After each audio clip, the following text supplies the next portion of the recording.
my goodness, this is so perfect. So, of course, I am back with another spooky, ooky story. A little bit more adult libations. And because I look like a current demon right now, I need to beat this face. So while I put on my makeup, I am going to tell you yet another possession case. So if you like spooky, ooky stories about demons, and if you like makeup, and if you like adult libations, then stay tuned and stick around, okay? Thank you. On cue. Yeah. This story is about a girl by the name of Annalise Michael. Now, if that name sounds similar to you, this sounds so nasty. Okay, anyways, if that name sounds similar to you, it's because the movie, The Exorcism of Emily Rose, was based off of this possession case. Okay, so let me tell you a little bit about Miss Annalise before we get into the juicy stuff. And to be honest with you, just as a heads up, I'm probably going to focus a little bit more on the actual court case instead of what happened during the possession, because I mean, you can watch the movie The Exorcism of Emily Rose, first of all, and second of all, I don't want things to be too repetitive because it just seems like it's always the same thing, like levitating, spooky ooky voices that are like, I'm gonna kill you. Oh, I'm gonna move these objects. Oh, I'm never leaving the body. Oh. you know, and it's like same old shit, different demon, and I don't want that. So I'm gonna make it a little bit more interesting, and I'm gonna talk about the court case, okay? But I'm still gonna talk about the possession. So anyways, shut up, Amber. Talk about Annalise. So Annalise was born in 1952 in Germany. And I'm probably going to butcher names, I'm sure, because that's just what's going to happen because I'm an ignorant American, okay? So she was born in 1952. And I'm going to fast forward to when she was about 16 years old, when she had a seizure and she was diagnosed with epilepsy. Shortly after she had her seizure, she was also diagnosed with depression, and she was treated in a psychiatric hospital. By the age of 20, her condition had worsened, and she was showing signs of being very irritable when she saw religious objects presented to her. And this caused her parents to say, you know what? Our daughter has to be possessed by a damn demon. That's what it is, because this shit right here don't make no sense. Then that's on period, poo. I bet you that's what her parents said. I bet you. So her family went to the Catholic Church because, by the way, her family was very religious. They were described as being very, very religious. So her parents went to the Catholic Church and they appealed to have an exorcism performed. Initially, the appeal was rejected, but then a bishop by the name of, I hope I do not butcher his name, but I probably will, Joseph Stangl, I'm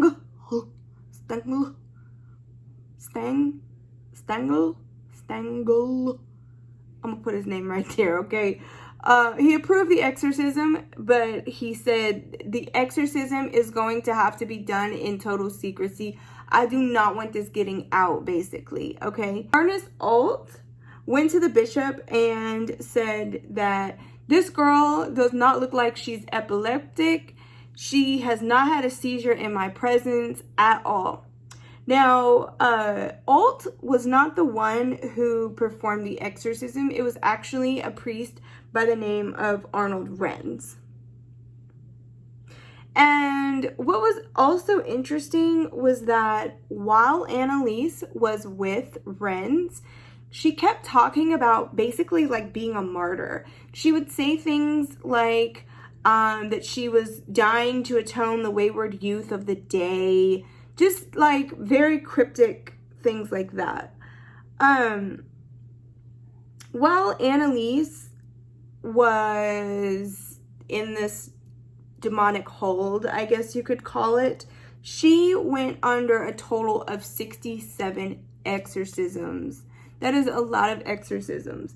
And sometimes the exorcisms would last between 2 to 4 hours. I mean, hours and hours on end of just like trying to cast these demons out. Which, by the way, if you want to know what demons were in her body, allegedly the demons that possessed her were Lucifer himself, Nero, Cain, Belial, Judas, and Legion. How come Judas is always up in somebody's body? Like, why, Judas, you need a new activity, okay? You need to find a new hobby. You need to take up knitting or something, because you are always in the mix. Like the last 2 exorcism cases I did, Judas was up in the mix. Like, get out of the mix, Judas. Damn. Ugh, such a busybody. Judas. Anyways. Hold on. I feel like I be using the same palettes all the time, but I mean, I got rid of a lot of palettes, so I don't have much to work with right now. Okay, bear with me. And spooky. Oh. Okay, so where was I? Anyways, by the time Annalise was dead and dying, she only weighed about 68 pounds. Her cause of death was ruled as malnutrition because she started to refuse to eat while she was under the care of the demons. So let's fast forward a little bit to the actual court case. Oh my God, I look like a freaking Annabelle doll. Annalise's cause of death was malnutrition. And she also had a pneumonia when she passed away. So the court had ruled that Annalise's death could have been prevented a week before she passed. And so as a result, Annalise's parents, along with the priest, Alt, they were charged with negligent homicide by the state. However, the state recommended absolutely no jail time. They felt like the parents had suffered enough and they had forced the priest to pay a fine. The bishop had claimed that he was not aware of Annalise's poor health condition when he had approved the exorcism initially.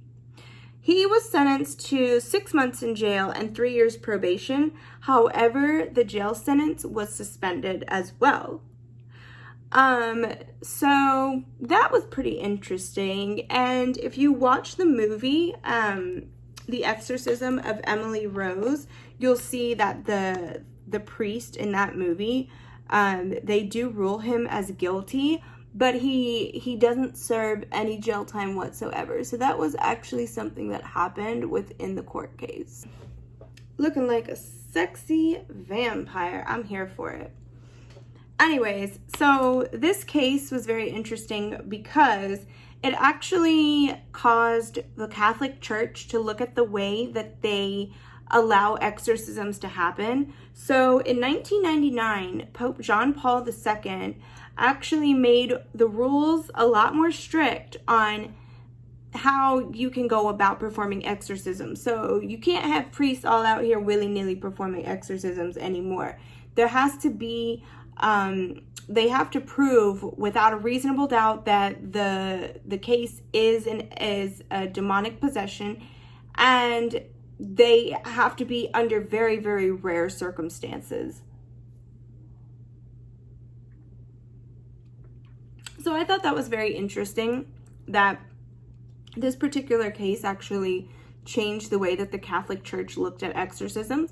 Another interesting thing that happened as a result from this case, besides a very cool movie, was that allegedly the house that Annalise lived in had burned down in 2013. And a lot of people were saying that this was due to demonic possession, although the cause of the fire was ruled as an arson. However, people are like, no. That was them damn demons. That must have been Judas, because, you know, we all know his ass is bored. He ain't got shit to do. He's just up there, you know, infiltrating people's bodies and shit. Like, Judas, get a hobby, bro. Like, damn, for real. I mean, yeah. But I just thought this case was very interesting because it takes a look at mental health, and you literally have this battle of mental health versus faith and belief. And I just find that interesting because one of the main things that I always kind of struggle with believing possessions is that I always feel like there is this huge portion of mental health that is completely ignored and thrown out the window, and it's always like, well, demons. It's them damn demons. It can't be schizophrenia. It's them damn demons. Demons. And that's not always the case. And I love that with this demonic possession, I'm glad that it made it to the courts. I'm sad that a life was taken as a result, but I feel like this is something that needed to happen so that this could be brought to the forefront, because I feel like before, demonic possession was kind of hush-hush thing, and this case, I believe, brought it to the forefront and made people really look at mental health and realize that no, that is a very tangible thing. It actually can be mental health.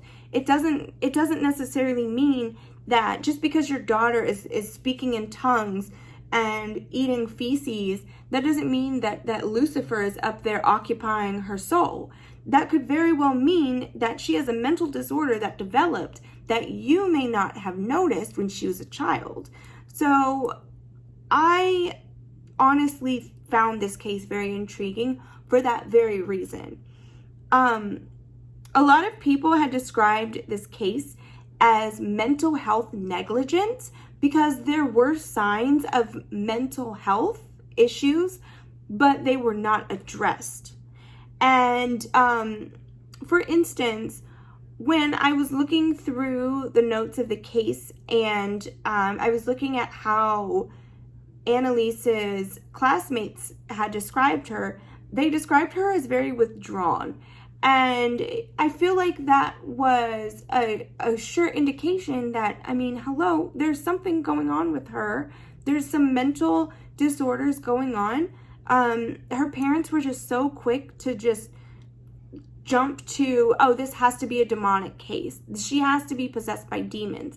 And I truly believe that the more you tell somebody that this is what it is, the more they're going to act that way. So I almost feel like a lot of Annalise's actions that she showed, you know, the sure signs of the demonic possession, where she was very reluctant to touch religious religious objects, or speaking of the demons that inhabited her. Like I listened to some of the tapes where her voice was this like, and I have Belial in here, and Cain, and Judas.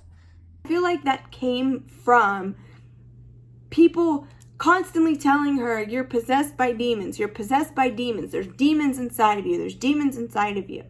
And so, and then you also have like this priest over here that's screaming, I cast the demons out, I cast the demons out. So you have all this going on.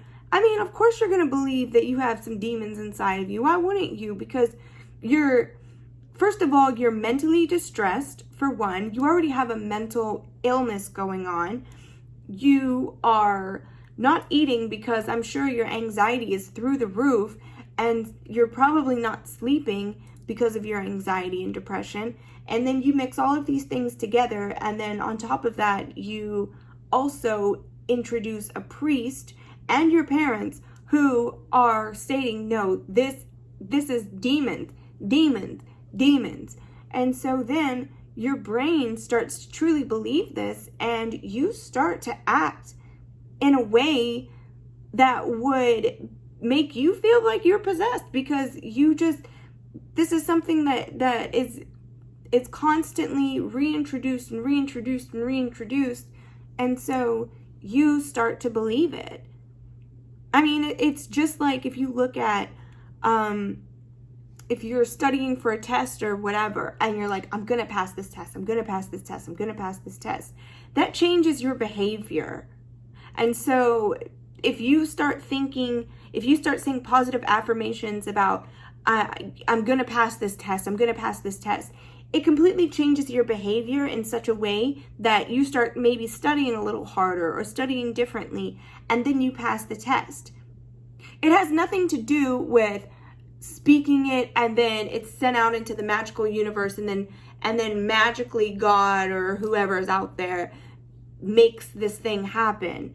When you start speaking things into existence, the way that you think, the way that you do and act is completely changed and altered so that you can achieve that goal. And that is why most of the time, if you speak something into existence, it happens, things happen in that favor, because you are subconsciously kind of shifting the way that you would normally go about doing something so that you can achieve that goal. And that could also happen on the negative spectrum, where if you are consistently fed demons, demons, demons, demonic possession, demons, demons, demons, demons, then that is going to subconsciously alter your brain into thinking that that's what's actually going on, and that's going to therefore trip your behavior and change it. Plain and simple.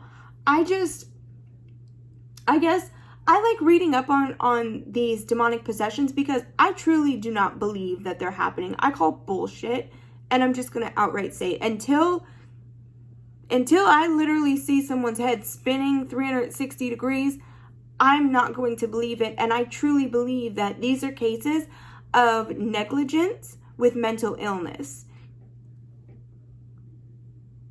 I mean, it's fun talking about possession and everything and thinking about it or whatever.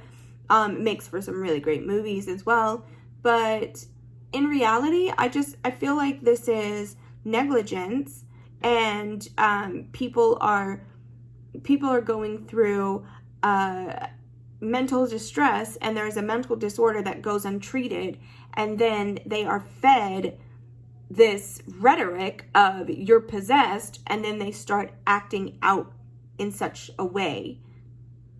So that's just my take on it. I mean, prove me wrong somehow.